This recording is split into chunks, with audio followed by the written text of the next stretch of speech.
নদীতে থাকতো এক শক্তিশালী বাঙালি জিন। একদিন হঠাৎ করে একটি ভারতের জিন এসে সেই বাঙালি জিনকে বলল, তুই আজ রাতের মধ্যে এখান থেকে সরে যাবি, আগামী কাল থেকে এই নদীতে আমি রাজত্ব করব।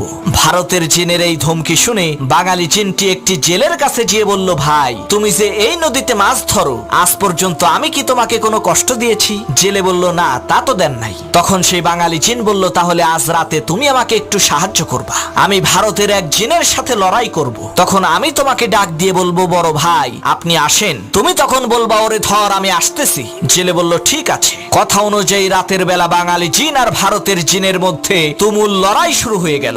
এমন সময় বাঙালি জিন বলল, বড় ভাই আপনি আসেন। তখন জেলে বলল, ওরে শক্ত করে চেপে ধর আমি আসতেছি। এই কথা শুনে ভারতের জিন বলল, সর্বনাশ, ছোট ভাইয়ের সাথে লড়াই করতেই আমার জান বের হয়ে যাচ্ছে, আর বড় ভাই আসলে তো আমার কেল্লা ফতে হয়ে যাবে। ওরে বাপুরে, আমি গেলাম।